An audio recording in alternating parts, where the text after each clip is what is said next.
એક ખેલાડી જેણે જાનવરોની ભલાઈનો માર્ગ પસંદ કર્યો, ડોક્ટર પુણ્યમૂર્તિ નટેશન, પદ્મશ્રી 2026। તંજાવુર જિલ્લાના એક સુંદર ગામ વલ્લમમાં 1960ના દશકામાં એક યુવાન છોકરો ખેડૂત પરિવારમાં ઉછર્યો। એને રમત બહુ પસંદ હતી। એથ્લેટિક્સ અને હોકીના સ્ટાર ખેલાડી બનવું એનું સપનું હતું। એના પરિવારમાં કોલેજમાં જનારા તેઓ પહેલા સભ્ય હતા।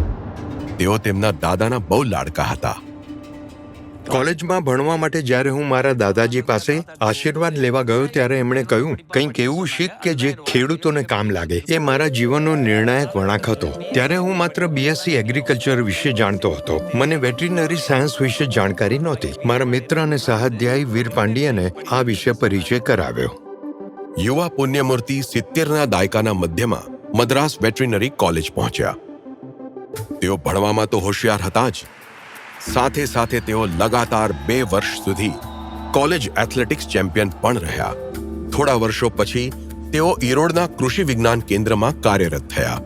ત્યાં બનેલી એક ઘટનાએ એમની વિચારસરણીને નવી દિશા આપી।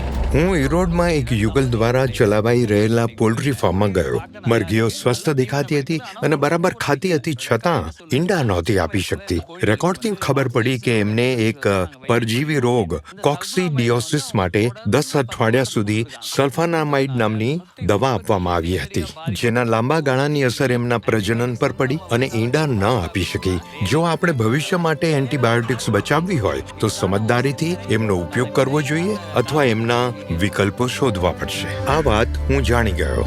વનસ્પતિના ઔષધીય ગુણોની જાણકારી હોવાથી ડોક્ટર પુણ્યમૂર્તિએ પશુ રોગોના ઉપચાર અને એને રોકવા માટે ઔષધીય વનસ્પતિનો ઉપયોગ કર્યો। આ રીતે એમણે પ્રાકૃતિક તત્વો આધારિત એક પશુ ચિકિત્સા પદ્ધતિ એથ્નોવેટરીનરીને વિકસિત અને પ્રમાણિત કરી। પશુપાલકો માટે માસ્ટાઇટિસ એક ગંભીર અને મોંઘી બીમારી છે। એના ઉપચાર માટે 1 ચમચી એલોવેરા, 2 મુઠ્ઠી હળદર અને થોડો ચૂનો ભેળવીને બીજી દવાઓ વગર આ બીમારીનો સફળ ઉપચાર કરી શકાય છે। આ પારંપરિક સિદ્ધ આધારિત ઉપચારની અસર બતાવે છે।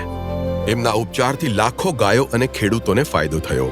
એમણે જાનવરોની 34 બીમારી માટે 5 સરળ ઉપચાર વિકસિત કર્યા।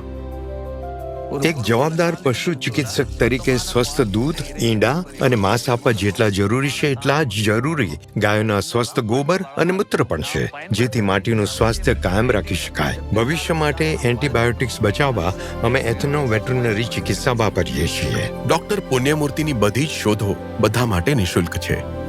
નેશનલ ડેરી ડેવલપમેન્ટ બોર્ડે એમના કામને લાખો ખેડૂતો સુધી પહોંચાડ્યું, જેનાથી એમને બહુ જ ફાયદો થયો।